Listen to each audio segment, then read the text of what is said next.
सुगुरु शरणं विघ्नहरणं मिटे मरणं सहज हो मन जगे चेतन करे दर्शन स्वयं के हम बने अरहम बने अरहम बने अरहम बने अरहम ओम अरहम सुगुरु शरणं विघ्नहरणं मिटे मरणं सहज हो मन जगे चेतन करे दर्शन स्वयं के हम बने अरहम बने अरहम बने अरहम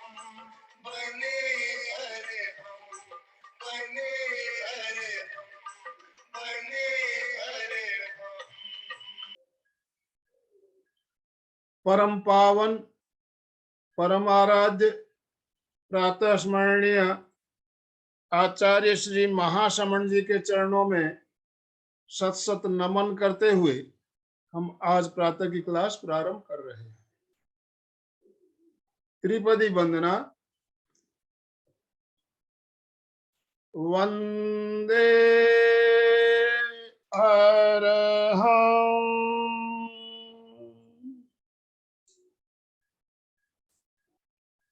वंदे गुरुवरं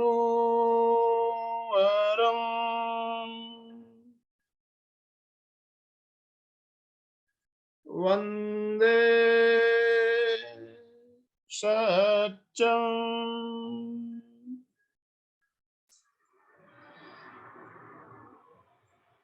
सभी साधक साधिकाओं को जय जिनेन्द्र, सुप्रभात, गुड मॉर्निंग। आज शुक्रवार का दिन। कोलकाता से मंजू जी सिपानी हमारे साथ जुड़ी है और आज हम एक नई श्रृंखला प्रारंभ करने जा रहे हैं। आचार्य महाप्रज्ञ जी की महान कृति अमूर्त चिंतन पुस्तक पर आधारित श्रृंखला।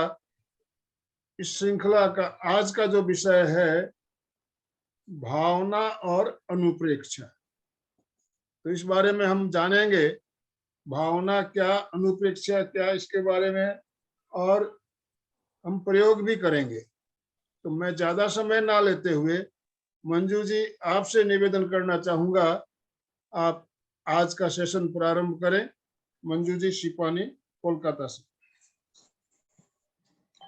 आराध्य के चरणों में वंदन, प्रेक्षा प्रणीता के चरणों में वंदन। सभी साधक साधिकाओं को ओम अरहम, गुड मॉर्निंग, सुप्रभात। आज हम एक नई श्रृंखला शुरू करने जा रहे हैं जो आचार्य श्री महाप्रज्ञ जी की महान कृति अमूर्त चिंतन इस पर आधारित है।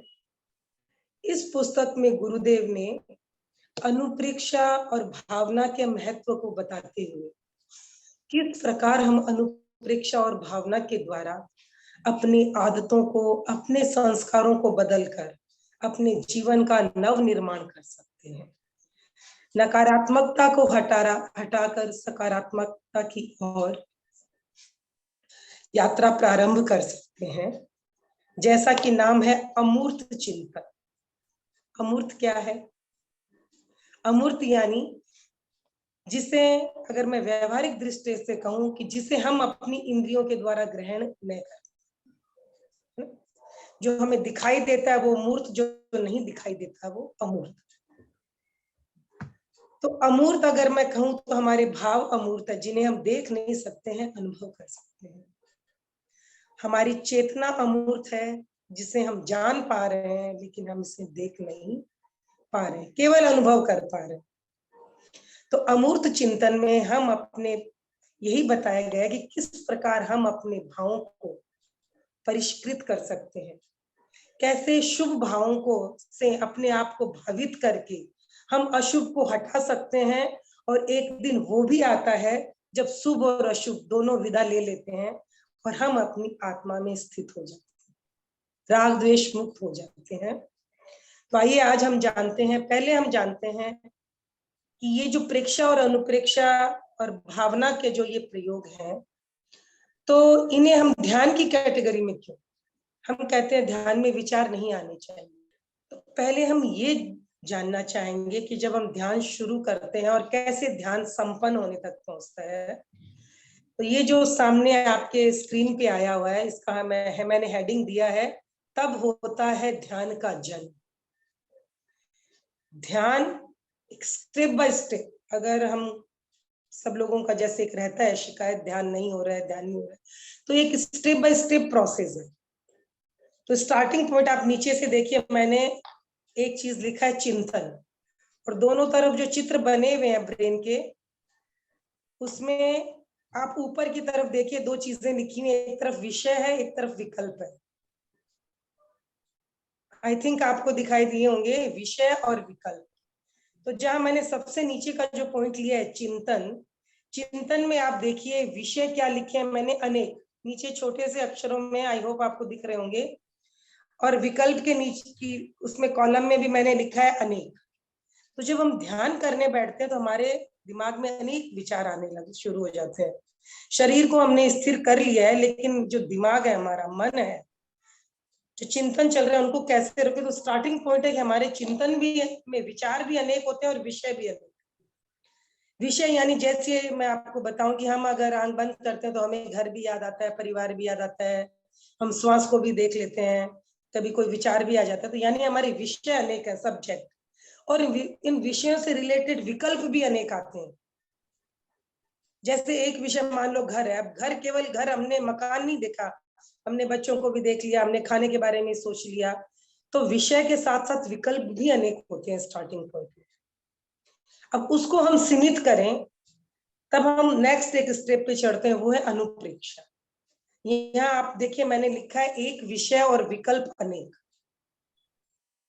यानी अनुप्रेक्षा में हमने क्या किया, सीमा की, किसकी, सब्जेक्ट, विषय। अनुप्रेक्षा का मतलब होता है, अनु यानी अनुचिंतन, प्रेक्षा यानी देखा। जब हम प्रेक्षा ध्यान करते हैं तो ध्यान में हमने जो कुछ देखा, जो कुछ अनुभव किया, उस विषय के बारे में अनुचिंतन करना क्या कहलाता है, अनुप्रेक्षा। अनुचिंतन क्यों, क्यों अनुचिंतन? मान लीजिए ध्यान में आपने कोई एक ऐसा ही अलग सा अनुभव हुआ, आपको एक अलग सा रंग दिखा, ऐसा रंग जो आपने कभी नहीं देखा, या ध्यान करते करते आप एक अपने स्टेट ऑफ माइंड, आपकी एक ऐसी स्थिति आई जहां आप बिल्कुल शून्य हो गए, शांति हो गई, जो आपने कभी लाइफ में पहले अनुभव नहीं किया। तो जब ध्यान आपने तोड़ा, ध्यान जब हमारा संपूर्ण होता है, तब हम कहते हैं आखिर ये क्या था जो हमने अनुभव किया। तो वो जो एक हमने अनुभव किया, उस अनुभव के बारे में अनुचिंतन करना, और अनुचिंतन हमें क्या करता है, सत्य तक पहुंचाता है कि हमने जो कुछ अनुभव किया था उसके पीछे क्या सत्य है। और जब हम एक बार सत्य को अनुभव भी कर लिया और अपने अनुचिंतन के द्वारा, चिंतन अनुचिंतन करते हुए, तर्क वितर्क करते हुए स्वयं से हमने जब उसकी सत्यता तक पहुंच जाते हैं, तब वो सत्य हमें आत्मसात हो जाता है। हमने अनुभव भी किया और हमने अपने ज्ञान के द्वारा उसे जाना भी। तो अनुप्रेक्षा क्या है, सत्य को जानने का प्रयोग, सत्य में स्थित होने का प्रयोग। यानी अनुप्रेक्षा वो सीढ़ी है जहां हम अनेक विषयों को हटा के किसी एक विषय पर चिंतन करते हैं, और चिंतन अनुचिंतन करते करते हुए उसकी सत्यता तक पहुंचते हैं। जब अनुभव के साथ कोई चिंतन या विचार जुड़ता है तो वो विचार ऐसा होता है जो कभी जाने वाला नहीं। हमने जिस चीज को अनुभव कर लिया वो सत्य। तो ये जो है अनुप्रेक्षा का काम, कि हमने एक विषय चुना और उस पर ही हमने केवल अनुचिंतन किया। जैसे कि यानी विकल्प अनेक रहेंगे हमारे। जैसे कि मान लीजिए हम देखते हैं, हम जब किसी की मृत्यु देखते हैं तो हमें क्या लगता है, ये संसार अनित्य है ना, अनित्य है। लेकिन क्या होता है, थोड़े दिनों बाद हम फिर उस चीज को क्या कहते हैं, भूल जाते हैं। एक समय था, एक विचार आया, हमने देखा बस, लेकिन उस विचार से हम अपने आप को कैसे आत्मसात करें, वो विचार हमारे जीवन में कैसे संप्रेषित हो, कैसे हम उस अनुभव, उस विचार को लेके अपने जीवन को जिए।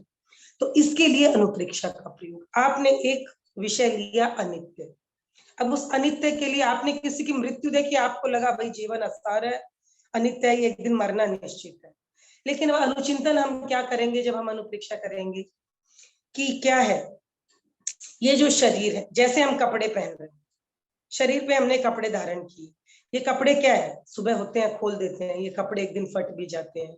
इसी तरह जिस आसन पे हम बैठे हैं, जिस घर में हम रह रहे हैं, ये सारी चीजें अनित्य हैं।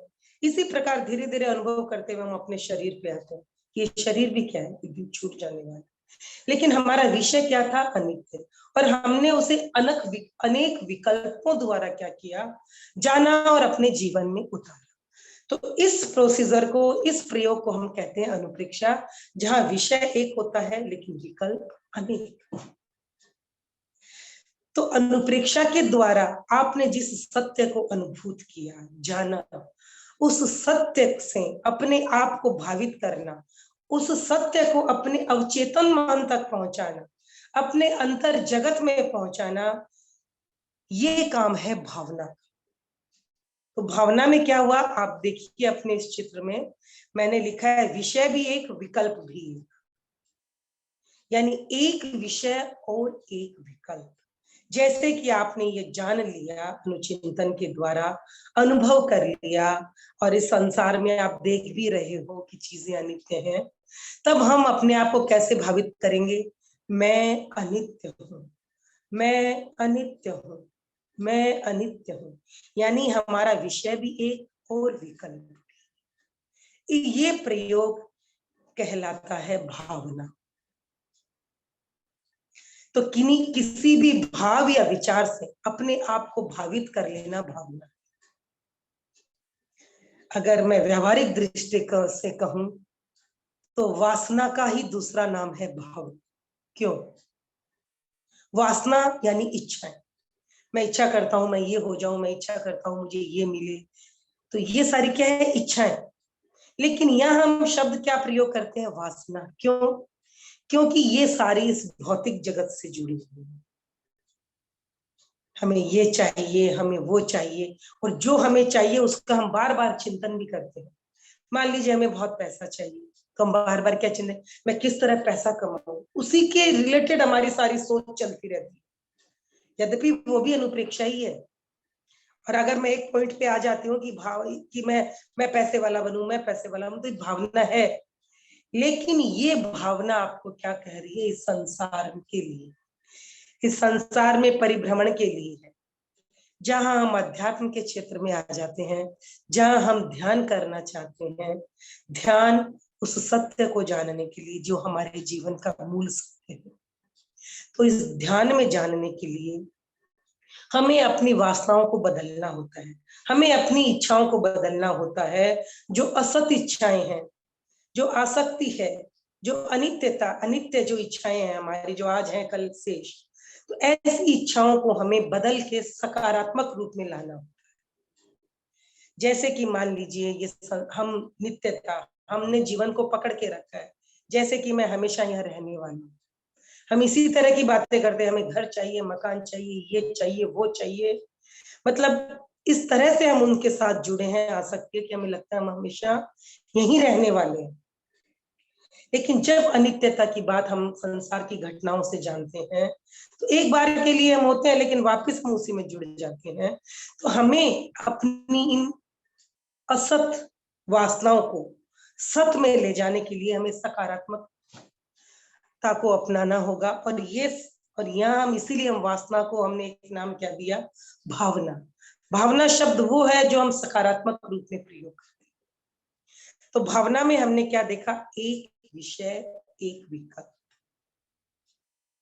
तो भावना का हम, वासना का ही दूसरा उपभावना है, लेकिन सकारात्मकता की ओर जब हम बढ़ते हैं। भावना का एक और प्रयोग क्या है, जप।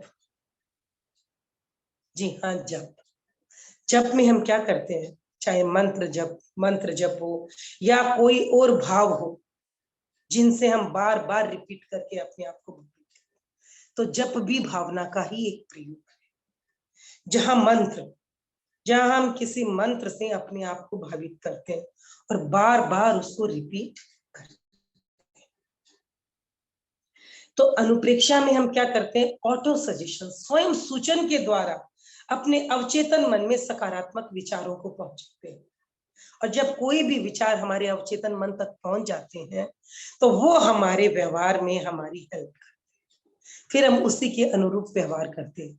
क्योंकि व्यवहार, हमारा जो व्यवहार है वो केवल चेतन लेवल पे नहीं होता है, पर चेतन और अवचेतन दोनों मिलकर हमारे व्यवहार को तय करते हैं।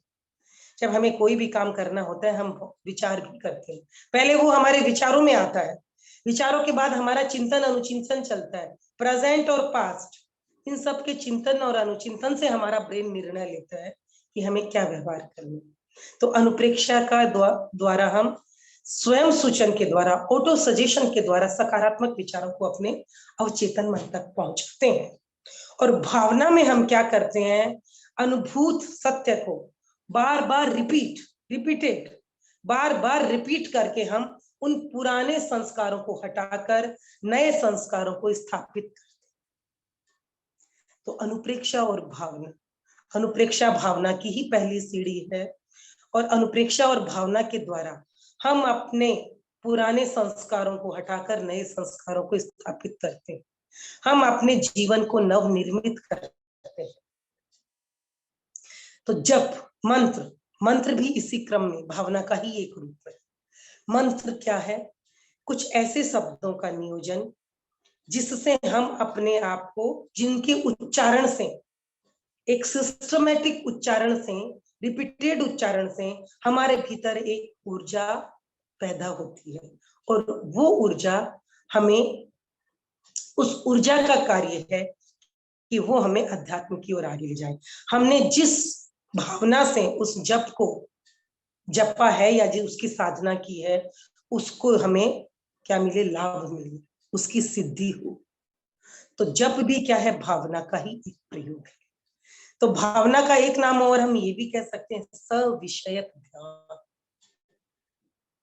यानी विषय है हमारे पास और उसी विषय पर एकाग्र होना, ये हो गया भावना यानी सविषयक। अब एक और सीढ़ी हम ऊपर चढ़ते हैं, मैं इस चीज को कंप्लीट करती हूँ। ध्यान, जब हम अपने आप को भावित कर लेते हैं मैं अनित्य हूँ, तो विकल्प खत्म, केवल विषय रह जाता है, मैं अनित्य हूँ, इसकी अनुभूति। और हमारा चित्त केवल इसी पे एकाग्र हो जाता है, मैं अनित्य हूँ। इस अनित्यता की अनुभूति में हम लीन हो जाते हैं, जहां कोई विकल्प नहीं, कोई शब्द नहीं, केवल अनुभूति। ये है ध्यान, यानी विषय मौजूद है। और जब ये विषय भी खत्म हो जाता है तब केवल कोई विचार नहीं, कोई विकल्प नहीं, ये स्थिति होती है समाधि की। आज हमारा विषय अनुप्रेक्षा और भावना है, तो हम इसी विषय को आगे बढ़ाते हुए मैं कहूंगी कि यह प्रश्न होता है, ये अनुप्रेक्षा और भावना हम कैसे सफल हो इस प्रयोग में, कैसे इनकी साधना से हमें सिद्धि मिले, इसके लिए हमारे लिए क्या जरूरत है, क्या जरूरी है। तो ध्यान के लिए जो चीजें जरूरी है वही भावना ध्यान का ही प्रयोग है। तो इसके लिए मैं कहूंगी कि सबसे पहली जरूरत है हमारा ये शरीर, जो साधन है साधना के लिए, उसको साधना। तो ये जो हमारा स्थूल शरीर है, इसको स्थिर और शिथिल करना, यानी कायोत्सर्ग। जब तक कायोत्सर्ग नहीं सज जाता, हम ध्यान के किसी प्रयोग को आत्मसात नहीं कर सकते, चाहे वो प्रेक्षा हो, चाहे अनुप्रेक्षा हो, चाहे भावना हो, चाहे मंत्र। तो इस शरीर को स्थिर शिथिल करना और इसके प्रति जागरूक होना, ये पहली सीढ़ी है इस प्रयोग। इससे भी पहला जो काम है वो है संकल्प। हमारी संकल्प शक्ति गहरी होनी चाहिए। हम जो पाना चाहते हैं उसके प्रति हमारा पूर्ण समर्पण, दृढ़ संकल्प, वो हमें अपनी साधना के लिए की सिद्धि का पहला जो कहते हैं शब्द, उसके बाद हमारा शरीर का शिथिलीकरण, उसके बाद आ जाता है मन की चंचलता को कम करना, एकाग्रता। तो एकाग्रता कायोत्सर्ग के साथ साथ आपका श्वास निश्चित ही मंद हो जाता है, लेकिन उसका और विशेष प्रयोग करें तो मन की एकाग्रता सधती है, क्योंकि श्वास के साथ शरीर मन भाव सबकी गति। तो मन की चंचलता को कम करना, मन को शांत करना, क्योंकि जब तक दूसरे विचारों को हम नहीं रोकेंगे, हम अपने आप को किसी एक विचार पर एकाग्र नहीं कर पाएंगे। तो मन को शांत होना, मन की चंचलता को कम होना, ये हमारा दूसरा काम होगा, एकाग्रता। उसके बाद जो हमें जरूरत है वो है कि हमें अपने विषय का ज्ञान होना चाहिए। जिस आपको अब जानना है कि आपको कौन सा विषय चुनना है।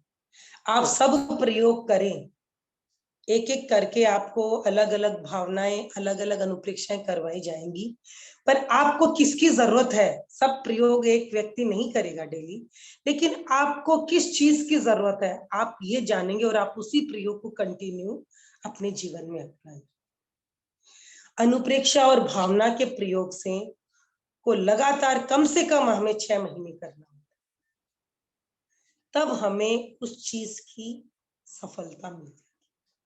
हम चाहेंगे कि आज हमने अनुप्रेक्षा की और आज ही हमें सहनशीलता आ जाए, ये संभव नहीं। क्योंकि आप सोचिए, असहनशील आप कितने दिनों से हैं, कितने दिनों से हैं, तो एक दिन में कैसे हो सकता है। और एक दिन में अगर कुछ समय के लिए होता है तो एक छोटी उपलब्धि है, बिल्कुल अच्छी बात है। अगर आज आपने की अनुप्रेक्षा और आप थोड़ी देर भी उन भावों से भावित रहे, इट्स वेरी गुड, आपके व्यवहार में आए, बहुत अच्छी बात है। लेकिन वो बिल्कुल आत्मसात हो जाए, आपके जीवन में एक मेक हो जाए, उसके लिए कम से कम 6 महीने और ज्यादा भी लग सकता है। ये डिपेंड करता है कि आप किस स्थिति में, ये सबके लिए समान नहीं है। अध्यात्म का कोई भी प्रयोग सबके लिए एक समान नहीं होता, इस बात को आप मान लीजिए, क्योंकि सबकी अपनी अपनी कर्मों की स्थिति भिन्न है। इसलिए इस प्रयोग में सबके साथ एक जैसा हो ऐसा नहीं है। तो हम एक नॉर्मल आपको एक बता देते हैं, कम से कम 6 महीने चाहिए।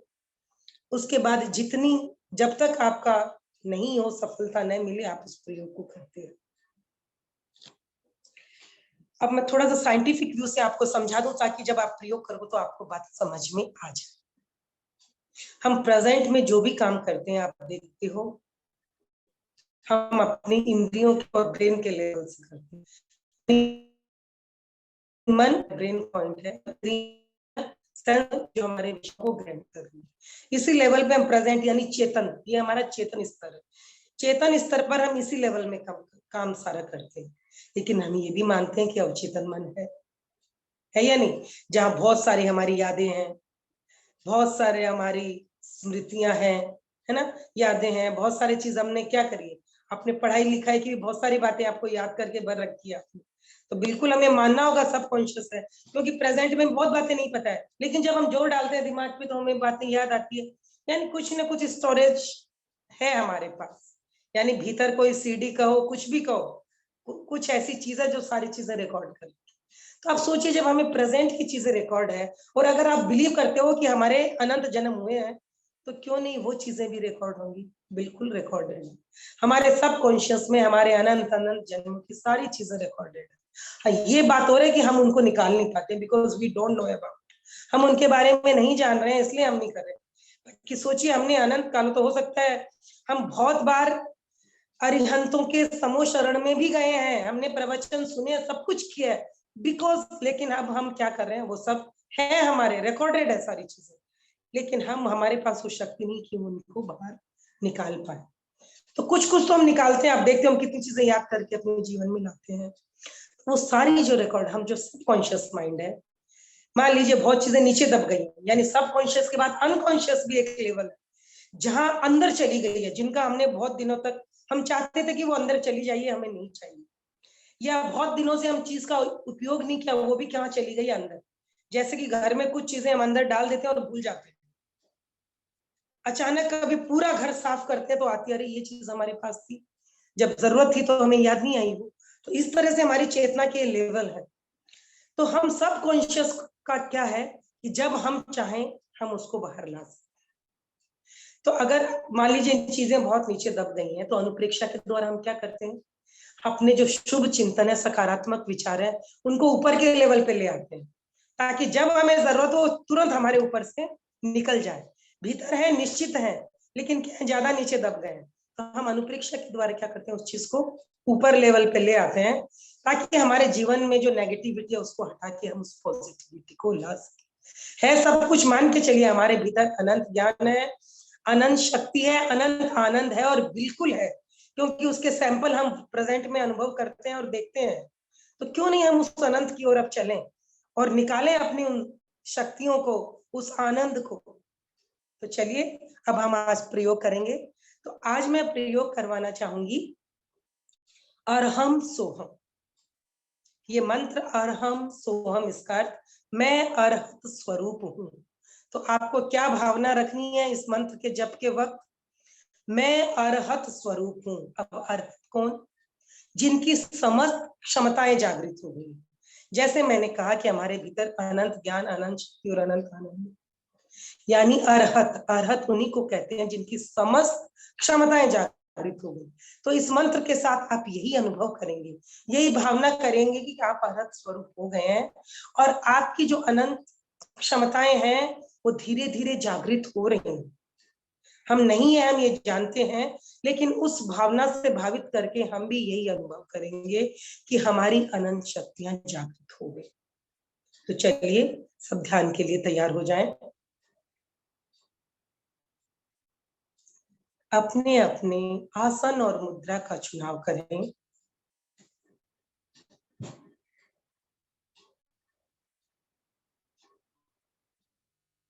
आंखें कोमलता से बंद, श्वास मंद और मंद।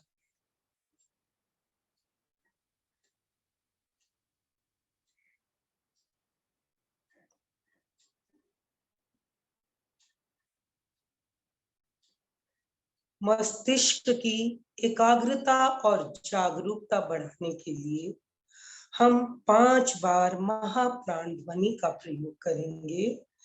पूरा कंसंट्रेशन अपने मस्तिष्क पर रखें। जब ध्वनि करें पूरा कंसंट्रेशन आपके मस्तिष्क पे रहना चाहिए और अनुभव होना चाहिए वाइब्रेशंस। पहले पूरा श्वास बाहर निकालें, धीरे धीरे गहरा लंबा श्वास भरें, छोड़ते हुए ध्वनि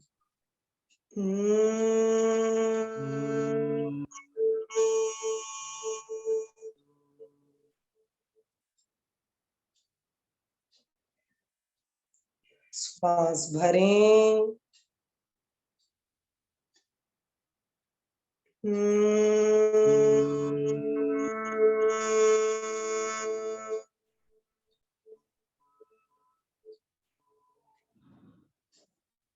श्वास भरें,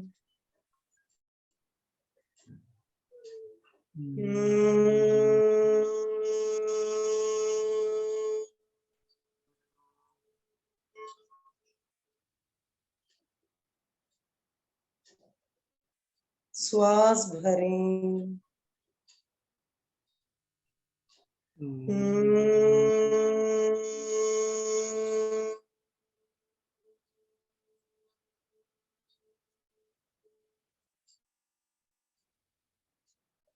श्वास भरें,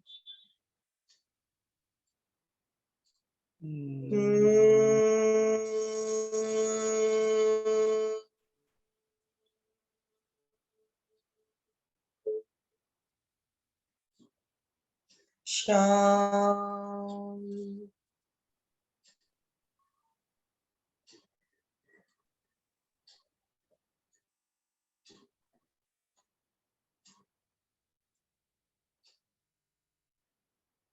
कायोत्सर्ग, शरीर को स्थिर रखें। ओए हलन चलन नहीं।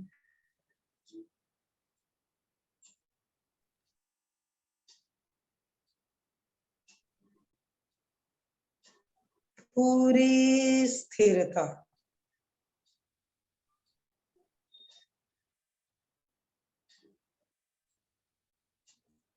पैर से लेकर सिर तक शरीर के प्रत्येक अवयव को शिथिलता का सुझाव दें और उसका अनुभव करें।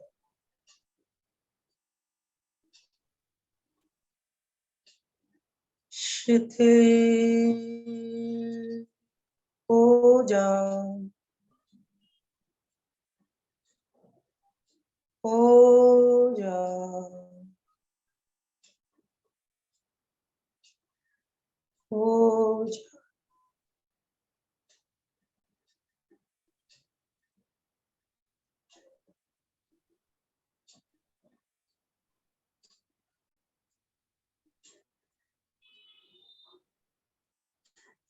एक एक अवयव को देखें, शिथिलता का सुझाव दें और उसका अनुभव।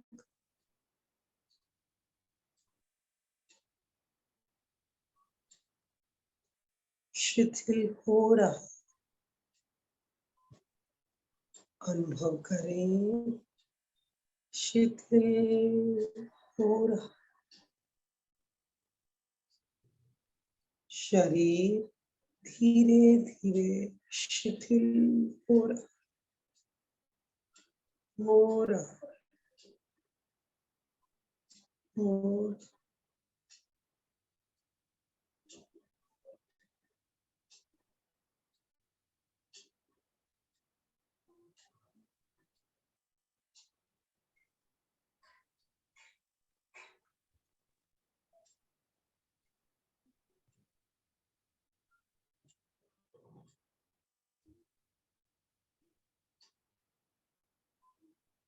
शिथिल, शिथिल, शिथिल।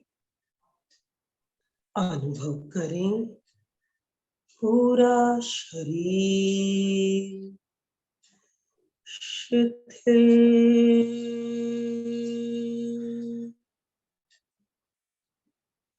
हो गया है, हो गया है, हो गया है। रिलैक्स।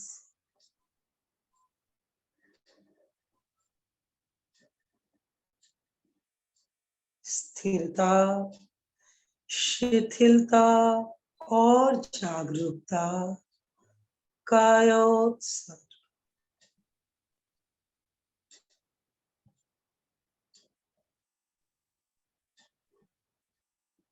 श्वास की गति को सूक्ष्म करें, सूक्ष्म। श्वास इतना सूक्ष्म हो जाए कि उसके प्रकंपनों का अनुभव भी मैं महसूस हूं।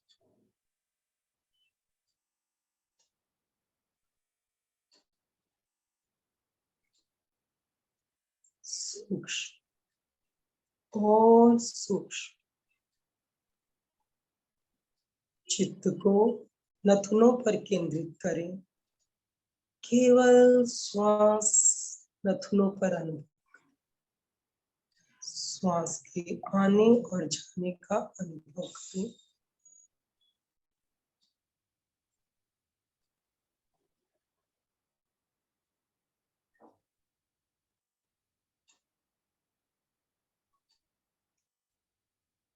अब सभी मानसिक जप करेंगे। श्वास लेते समय अरहम और छोड़ते समय सोहम। केवल मानसिक जप चलता रहे, चित्त नासाग्र पे केंद्रित रहे। श्वास लेने के साथ अरहम और छोड़ने के साथ सोहम। मानसिक जप चलता है।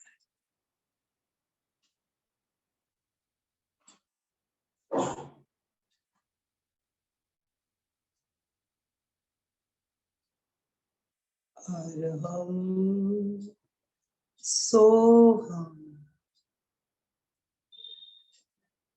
अरहं सोहम्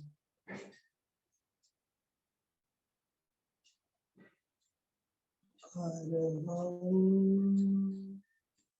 सोहम्।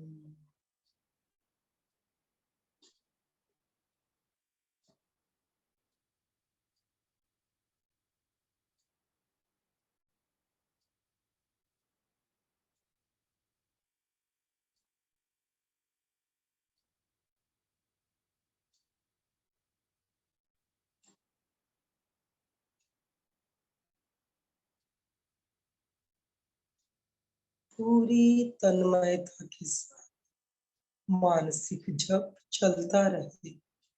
अरहं सोहम्।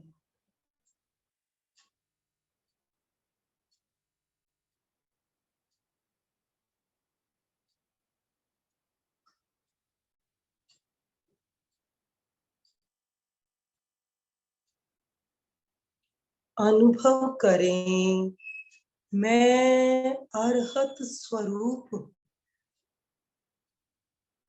मैं अरहत स्वरूप हूँ। मेरी समस्त क्षमताएं जागृत हो रही। पूरी एकाग्रता और जागरूकता के साथ भावना करें मैं अरहत स्वरूप हूँ। मेरी समस्त क्षमताएं जागृत हो रही हैं।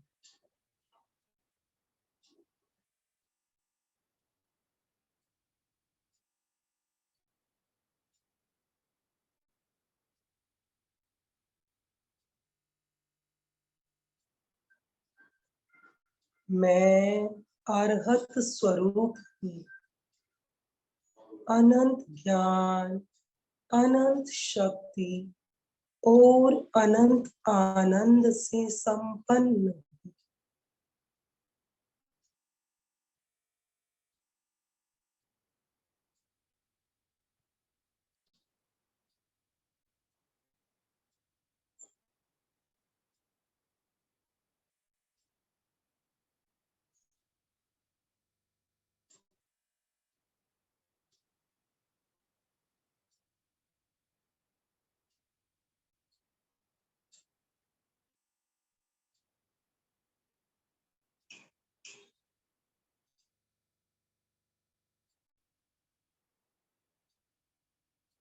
मैं अनंत ज्ञान, अनंत शक्ति और अनंत आनंद से संपन्न।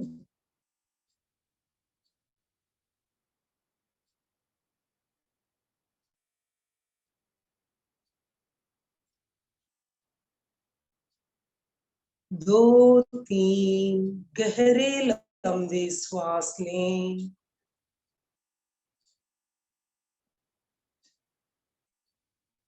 कण कण में शक्ति और आनंद का अनुभव करते हुए वर्तमान में लौट आए।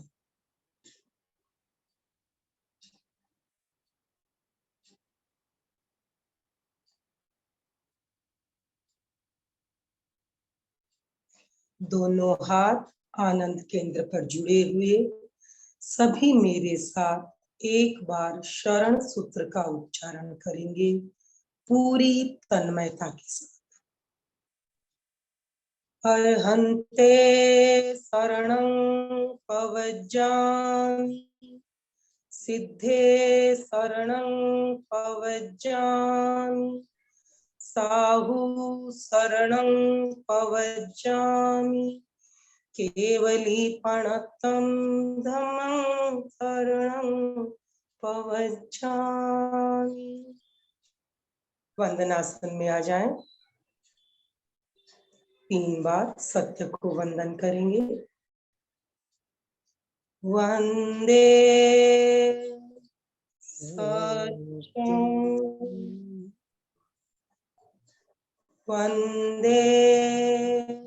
सत्यं वंदे सत्यं ओम अरहम ओम अरहम ओम। सभी धीरे धीरे अपनी आंखें खोलें। बहुत ही सुंदर तरीके से मंजू जी आपने अनुप्रेक्षा और भावना के बारे में हमें समझाया, और चित्र के द्वारा जो आपने समझाया, एक एक बात बिल्कुल समझ में क्लियर आ गई, सभी को क्लियर समझ में आया होगा। तो इतना सुंदर तरीके से आपने समझाते हुए जो अनुप्रेक्षा का प्रयोग कराया, आपका बहुत बहुत धन्यवाद, बहुत बहुत आभार। अभी आज का जो प्रयोग हमने किया अनुप्रेक्षा और भावना के बारे में कोई जिज्ञासा हो तो आप अपने आप को अनम्यूट कर सकते हैं, अनम्यूट करके आप पूछ सकते हैं। जय जिनेन्द्र। जय जय जय जिनेन्द्र, बहुत सुंदर जानकारी अमूर्त चिंतन के बारे में, और जो आपने वो लोगो दिखा के जो समझाया स्टेप बाय स्टेप, बहुत सुंदर लगा। मंजू जी, आपका तरीका तो बहुत अच्छा ही है, ध्यान भी लेते हो तो बहुत साइलेंट, बहुत अच्छी तरह से लेते हो। सिर्फ मेरा एक क्वेश्चन था, आपने बोला कि कौन से भी आत्मसात करने के लिए 6 महीने लगते हैं, लेकिन अगर 21 दिन लगातार किए तो आत्मसात होता है, ऐसे भी कहते हैं, तो सही क्या? हाँ, नहीं, वो मंत्र सिद्ध होता है, वो बिल्कुल सही है, वो मैं नहीं कहूंगी, लेकिन हमें अपने आप को बदलना है। अपने आप को बदलना इतना आसान नहीं होता है, हमें प्रयोग कंटिन्यू करने ही होते हैं, क्योंकि 6 ये महीने हमारे संस्कार बदलने की बात है। ठीक है ना, कोई सिद्धि प्राप्त करने की बात नहीं है, हमें अपने आप को बदलने की बात। दृढ़ निश्चय किया अगर तो हो जाता है, ऐसे मुझे लगता है। नहीं, बिल्कुल, मैंने क्या कहा कि ये हम एक के लिए नहीं है, जनरल एक बात मुझे कहनी होती है कि कम से कम 6 महीने। 6 लेकिन महीने। जैसे मान लीजिए कोई रिजु व्यक्ति है, उसमें थोड़ा क्रोध है, तो वो थोड़े दिनों में ही करेगा शांति की अनुप्रेक्षा, तो उसका काम हो जाएगा। लेकिन जिसका क्रोध गहरा है, उसको समय लगेगा। देखिए, ज्यादा करने में कोई नुकसान नहीं है ना, लेकिन हम जो काम कर रहे हैं उसमें हमें पूर्णता चाहिए। सही, बहुत सुंदर, बहुत सुंदर। जय जिनेन्द्र सर। जय जी। ये अपने को ये जैसे स्मरण शक्ति का विकास करने के लिए फिर वही ज्ञान केंद्र पे करना पड़ेगा कि मेरे स्मरण शक्ति का विकास हो रहा है। हाँ, प्रयोग काफी अलग अलग है। ज्ञान केंद्र पर यस, ज्ञान केंद्र पर पीले रंग का करवाया जाता है। तो प्रेक्षा ध्यान में सैकड़ों प्रयोग है अलग अलग एस्पेक्ट से। तो आज हम यहाँ इस मंच पे अमूर्त चिंतन में हम केवल अनुप्रेक्षा और भावना के ही प्रयोग करेंगे। और 12 भावनाएं और अनुप्रेक्षा है ना? हाँ, ओके, ठीक। जय जिनेन्द्र, बहुत अच्छा से कराया आपने भावना और अनुप्रेक्षा को, और स्टेप बाय स्टेप जो पहला जैसे चिंतन है, फिर ये अनुप्रेक्षा है कि भावना जैसे बदलती है बार बार, जैसे अनुप्रेक्षा करने से तो भावना चेंज हो गई, भावना चेंज होने से ही हमारे भाव को चेंज होगा, तो ही हम समाधि पे या फिर अंदर तक जा सकेंगे। आपने बहुत ही अच्छा समझाया। हाँ सर। ओम ओम। ओम सर, बहुत बहुत धन्यवाद। मंजू जी का बहुत बहुत धन्यवाद। मंजू जी ने बहुत अच्छे तरीके से हमें समझाया और अनुभव करा के भी लिया पूरा, तो बहुत अच्छा लगा, एकदम मन से शांत हो गया था और बहुत अच्छे तरीके से समझाया भी, तो बहुत बहुत धन्यवाद मंजू जी। मैं पहले भी आपका एक क्लास कर चुकी हूँ राजू डांगे संवाद योग ग्रुप में, तो बहुत अच्छा लगा। और भी करेंगे तो हमें लगता है कि हम भी ध्यान पे थोड़ा सा तो ऐसे आ जाएंगे आपके साथ ध्यान की, इसमें ज्यादा ध्यान पे लक्ष्य दिया तो या करते रहे तो। जय श्री डागा ने अपने आप को अनम्यूट किया। जय श्री। ओमरम दादा सा, बहुत बहुत आभार आपका। और मंजू जी का तो कहना ही क्या, शी इज वंडरफुल। हमारे कलकत्ता से है, हमारी प्रशिक्षिकाएं हैं, मतलब she is just wonderful. Manju ji, मुझे सिर्फ इतना सा पूछना है, और हम तो पता है सोहम का अर्थ क्या है? सोहम का मतलब ऐसे अगर मैं शब्दों में कहूँ तो मैं हूँ। मैं हूँ, केवल सोहम का भी ध्यान करें तो हम अपने अस्तित्व का ध्यान करते हैं। तो तो हम उसको एक्सलेशन मतलब श्वास छोड़ते हुए क्यों बोलते हैं? कोई विशेष कारण है या ऐसे ही मतलब नहीं, एक्चुअली श्वास के साथ हम इसलिए करवाते हैं कि एकाग्रता बनी रहे, है ना। नहीं, ऐसा कुछ बाकी तो विशेष कारण नहीं है ना कि श्वास छोड़ते समय हम इसको बोलते हैं, जैसे कि हम नेगेटिविटी जब हम करते हैं तो हम श्वास छोड़ते समय बोलते हैं कि वो निकल रही है शरीर से, ऐसा तो कुछ नियम नहीं। जैसे इसके लिए मैं एक बता दूं, जैसे अरहम को क्या कर रहे हैं, हम उस स्वरूप को आत्मसात कर रहे हैं। हाँ हाँ, तो सुगम करते हुए हम उसे कण कण में व्याप्त कर रहे हैं, शरीर के कण कण में वो व्याप्त हो रहे हैं। ओके, बहुत सुंदर हुआ, पहली बार ही मैंने आपका ध्यान सेशन अटेंड किया, इट्स रियली वंडरफुल। और आप तो हो ही खैर हमारे कलकत्ता के हीरो। जयश्री, एक बात है, सोहम लगभग बाकी जो लोग करते हैं वो सोहम का ध्यान करते हैं, और सोहम इसका मतलब श्वास लेते समय जो आवाज होती है, ध्वनि आती है अपने को, अगर आप श्वास ले और छोड़े तो सुनाई देगी अपने को। तो हम इसीलिए वो ध्वनि के साथ सारे लोग कराते हैं, क्योंकि मैंने जहाँ से योग सीखा है वहाँ सोहम का ध्यान है, और आयुष मंत्रालय की जो प्रशिक्षण के उसमें भी ये सोहम का ध्यान कराते हैं। ये लगभग आर्ट ऑफ लिविंग भी वहाँ पे कराते हैं सोहम। तो ये सोहम मतलब श्वास लेने की और छोड़ने की दोनों की जो आवाज है वो सोहम, दोनों आवाज के साथ रिलेटेड है ये। तो इसी के कारण ध्यान करते समय बाकी कुछ न करे, जैसे हम श्वास पर ध्यान करते हैं वैसे श्वास पर ध्यान करना है, और ध्यान देना है कि श्वास लेते समय जो आवाज आ रही, तो श्वास छोड़ते समय जो आ रही, उसी के साथ वो कराते हैं। ये भी एक तरीका आयुष मंत्रालय ने दिया हुआ है। मतलब वैसे तो अपने प्राणायाम के इतिहास में जाएंगे तो ये बहुत पुराना है, हिस्ट्री में वेद उपनिषद सब में दिया हुआ है, तो ये बहुत पॉपुलर है बाकी इनमें, क्योंकि वो बहुत करवाते हैं इसका। नहीं, बट जैन में हमारे कम होता है ये आर्ट ऑफ लिविंग, और में तो मेन मंत्र जैसे बोलते हैं, तो दैट इज वहां पर बहुत ज्यादा प्रयोग होता है। पर हम लोग, मुझे लगा कि जैनिज्म में अगर उसका कुछ अलग मतलब है या हमारे संदर्भ में, इसीलिए मैंने पूछा। और आपने इसके एक्सपर्ट भी है कोई सोहम के, उनको भी एक बार बुलाएंगे हम, और वो बहुत मतलब डीप में जाके आपको समझा के देंगे। तो बहुत सुंदर। आपसे आपको देखकर तो मतलब यू आर तो एनर्जी हाउस रियली। बहुत कुछ कम काम नहीं कर रही है, बहुत सारे वीडियो, इतने कहानियां सुंदर देती है। वैसे मंजू जी आपने जो पुस्तक चुनी है वो बहुत, एक पुस्तक बहुत इम्पोर्टेंट है, परंतु ये तो हार्ड है पढ़ने में, इसलिए कोई सामान्य व्यक्ति पढ़ नहीं पाते उसको, क्योंकि उसकी भाषा है वो सामान्य व्यक्ति के लेवल की नहीं है। इसीलिए ये पुस्तक कई दिनों से मैं भी सोच रही थी पढ़ूंगी, पर होती नहीं है पढ़ने। तो मंजू जी ने बहुत सुंदर बीड़ा उठाया कि ये पुस्तक को समझाना और उसके साथ अनुप्रेक्षा को जोड़ना, ये और खुद मंजू जी सारा त्रिवेणी संगम है, बहुत अच्छा, इसमें कुछ ना कुछ मिलने ही वाला है सबको। वो हमारा है ओम अरहम। गुवाहाटी से कविता सिंह जी हमारे साथ जुड़ी है। कविता जी। ओम अरहम।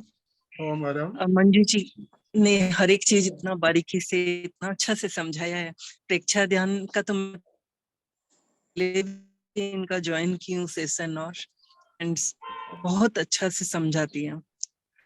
मेरा एक क्वेश्चन था, जैसे अभी जयश्री पूछा हम के बारे में, मैं भी यही चीज पूछना चाहती थी। मेरे मन में भी यही क्वेश्चन था कि अरहम से तो हम लोग अपनी अर्हता के बारे में सोच रहे हैं, अपनी शक्ति को जगाने की कोशिश कर रहे हैं, तो सोहम के बारे में पूछना था कि ये किस लिए हम लोग कर रहे हैं, क्योंकि इंग्लिश में इसको बोलते हैं I am that I am. तो जो मैं हूँ वो बाहर भी है, तो integrate one, all in one. तो यही चीज जानना था, तो थोड़ा क्लियर हो गया। अलका जी ने अभी जो समझाया है, और इस चीज में कभी और कोई क्लास लेगा तो मैं इंटरेस्टेड हूँ, सुनना चाहती हूँ, जानना चाहती हूँ और deeply. Thank you Anand ji. Manju ji, क्या हम अपने व्यवहार से सामने वाले को बदल सकते हैं? बिल्कुल बदल सकते हैं, एकदम। देखिए, ध्यान अपने आप को बदलने की क्रिया है, और जब हम ये भावनाओं के बारे में जब आएंगे ना, धीरे धीरे भावना और अनुप्रेक्षा, तब आप देखेंगे कि कमी हम में ही है, दूसरों में नहीं। दूसरा क्या है क्या नहीं वो अपने कर्मों के अनुसार है, लेकिन दूसरे को बदलना बिल्कुल नामुमकिन है, ये मान के चलिए आप। हम अपने जन्म देने वाले बच्चे को नहीं बदल सकते हैं, जो हमारा अंश है, तो हम दूसरे की बात कैसे सोच सकते हैं, आप बताइए। मैं तो हमेशा अपने लिए यही उदाहरण सामने रखती हूँ कि जब हम अपने बच्चों तक को नहीं बदल सकते हैं जिनको हमने जन्म दिया, तो हम किसी दूसरे को बदलने की बात हमें सोचनी भी नहीं चाहिए। बदलना अपने आप को है। हम सामने वाले के हिसाब से ढल जाना चाहिए, आप कहते हैं। नहीं, ढलने की बात नहीं कहूंगी मैं कि ढलो, लेकिन आप सही क्या है, आपको क्या करना है, उस पर आपको मजबूत बने रहना पड़ेगा। देखिए, जो कमजोर व्यक्ति है, मोक्ष जाने के लिए पूंछ नहीं पकड़ सकते हम, हमें पुरुषार्थ ही करना होगा। मरे बिना स्वर्ग नहीं मिलता, ये निश्चित है। और ये मेरा अपना भी यही सिद्धांत है कि पूंछ पकड़ के स्वर्ग नहीं जाया जा सकता है, स्वर्ग के लिए खुद मरना होगा। तो जो कुछ करना है हमें अपने लिए करना है, आप दूसरों पे छोड़ दीजिए, दूसरे कैसे करते हैं। दूसरा एक नहीं है, अनेक है, किस किस को बदलोगे।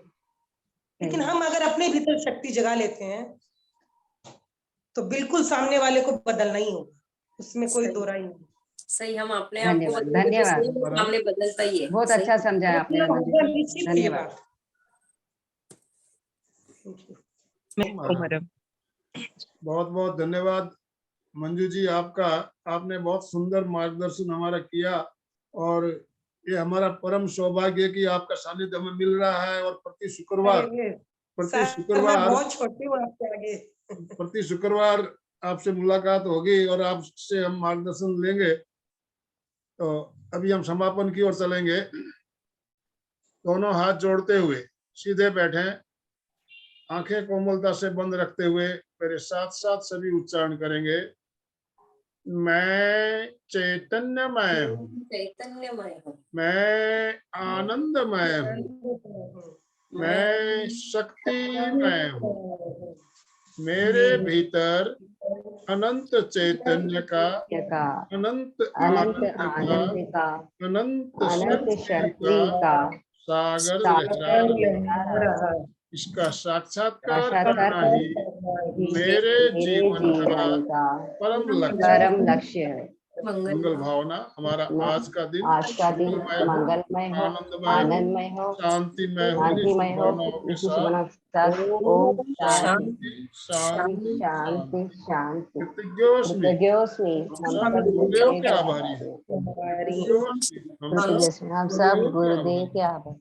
कृतज्ञोस्मि, हम सब कृतज्ञोस्मि, आपके हम आभारी मंजू सभी जी का और बहुत आनंद बहुत भाई धन्यवाद, साहब के बहुत आभारी बहुत हैं। आभार। जो और भी अलका भाई जी बहन के। हमारे साथ जुड़े सभी का एमपी के फिटनेस क्लासेस और कल्याणम योग केंद्र की तरफ से बहुत बहुत धन्यवाद, बहुत बहुत आभार। आज का जो हमारा प्रोग्राम हुआ, इसका वीडियो शाम तक हमारे चैनल पे आ जाएगा, तो इसे ज्यादा से ज्यादा लोगों के साथ शेयर करें, ताकि जो नहीं जुड़ पाए अभी उन्हें भी लाभ मिल सके।